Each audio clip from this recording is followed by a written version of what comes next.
evening from New York. I'm Lawrence O'Donnell. What just happened in Vegas tonight will not stay in Vegas. The most important debate of this campaign season just concluded at 7 p.m. Las Vegas time. Former state assemblywoman Sharon Angle faced Senate Majority Leader Harry Reid in their first and only debate in the fight for Harry Reid's Senate seat. In the latest Mason-Dixon poll, Angle now leads Reid 47 to 45%. Nevada has the highest unemployment rate and the highest foreclosure rate in the country, so the focus was on the economy. Yesterday, the day before, we had a company from China come here to create 1,000 jobs. They've already leased the warehouse. They're going to make LED lighting. They're going to build windmills. That's a result of tax policy that I put in a bill. We have now almost $2 billion worth of work going on in Nevada with renewable energy jobs. That's a result of tax policy, incentives to have them do that. McCarran Airport, as a result of tax policy, we have a $3 billion project going on there today. Harrah's, as a result of language in a bill there, we saved 31,000 jobs at Harrah's alone. All these things I've talked about today. My opponent is against those. She wouldn't do that. My job is to create jobs. What she's talking about is extreme. We have to do this. We've been doing it since Boulder Dam was created 81 years ago. We started the construction. Okay, and your response? Once again, Harry Reid, it's not your job to create jobs. It's your job to create policies that create the confidence for the private sector to create those jobs. And immigration was another big topic. Immigration is a problem. We have a system in America that's broken and needs to be fixed. Senator Reid talks about comprehensive immigration law, but really what he's talking about is something that didn't work in 1986. I'm a great fan of Ronald Reagan's, but he had it wrong when he gave amnesty in 1986. We need to first secure the borders. And Angle was on the defensive for comments she's made in the past about Social Security.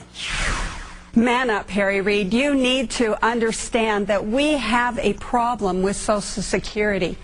That problem was created because of government taking that money out of the Social Security Trust Fund. These ideas of my opponent are really extreme. Joining me now, the co-host of MSNBC's The Daily Rundown, Chuck Todd. Chuck, the first question always after one of these debates, were there any knockout punches in there? You know, no, there weren't. And what was astonishing to me was how what seemed unprepared Harry Reid was to make Sharon Angle the story tonight. You know, this was what a lot of us were wondering about. A lot of folks you think in Nevada were curious about is, who is this Sharon Angle? What is she about? And what was amazing was how much Harry Reid allowed himself to be on the defensive, stayed on the defensive, spent time talking in Washington speak a lot. I heard the word CBO quite a bit. He kept talking, and I think at one point even said something about, you know, you don't understand how this worked in Washington, which in a year like this isn't the best thing to say. So that's what, you know, look, a draw, whatever you want to call it, was not the result Harry Reid needed tonight. And the questions for Sharon Angle were not easy. Many of them were pointed, especially some of the questions about things she said in the past. Let's listen to her again talking about Social Security. You claim Senator Reid, quote, voted to give special tax breaks to illegal aliens and to give illegals Social Security benefits. Most reputable fact checkers have said that's patently false, especially the line about Social Security benefits. The ad was even criticized by the chair of the Republican Hispanic Caucus. Would you like to denounce the ad as deceptive or give voters documented evidence about its accuracy? Not at all. I'm glad to give voters the opportunity to see that Harry Reid has voted to give Social Security to illegal aliens. Not only did he vote to give it to them after they have become citizens, but even before they were citizens, he voted to give them the benefits of our Social Security. Our Social Security system is one that needs to be addressed, and we're not addressing it. In fact, what we need to do is make sure that we keep our promise to our senior citizens and make sure that our younger folks have the opportunity to have a personalized Social Security retirement account similar to the thrift plan that Senator Reid has. If it's good enough for Harry Reid, it should be good enough for the rest of us. Chuck, on Social Security, she has said in the past that basically it needs to be phased out. Right.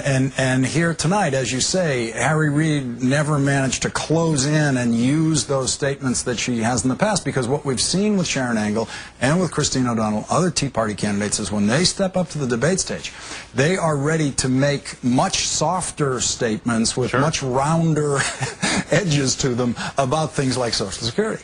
Well, what was amazing, actually, is she didn't deny. You know, there was another question, Lawrence, where where the moderator quoted her saying, you know, in a primary debate, you said you were for privatizing Social Security.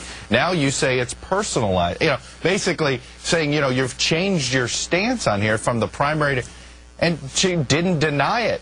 Sure. And then she said, you know, personalized, that's for public and private. Frankly, I didn't understand what she was trying to explain when she was trying to kind of, as you say, soften that stance. But what I was amazed at was how Harry Reid never, as you just pointed out, never went for the kill on some of these things, on some of these issues. He never buttonholed her on these things. The moderator buttonholed her more times than Harry Reid did. It was, look, the theatrics to this entire debate were so awkward. Was painful to watch, probably, for a voter in Nevada, because both of them seemed to struggle to be articulate at the beginning of the debate. By the end of the debate, they both got a little more comfortable. But the lack of exchanges by Harry Reid in particular with Sharon Angle is what surprised me. And the Tea Party candidates, Sharon Angle, Christine O'Donnell, they seem to now, I think, benefit from having such low expectations of their performance. They spend so much, you know, their time on the campaign trail ducking reporters, and so they build up the belief that they can't really handle any of this. And so it seems to me that the standard for them is, did they fall on their face? And if they don't fall on their face on the campaign, on the debate stage, they have in effect succeeded. Is that the new standard for these debaters? Well, it shouldn't be the new standard for those debaters. The problem that Harry Reid has is that he is so unpopular right now, is that is the standard as far, it could be the standard that the undecided voter sitting in Nevada may have for Sharon Angle. I'll say this with this debate. Ideologically, you know exactly where both of these folks stand. It was crystal clear. You didn't come away going, boy, I'm not sure what kind of senator, I'm not sure if she's going to be a conservative, I'm not sure if Harry Reid's going to be pro-government. That was pretty clear coming out of this debate. Chuck Todd, thank you very much for your time tonight. This one we're going to be watching right down to the wire. Yes, we are. Thanks.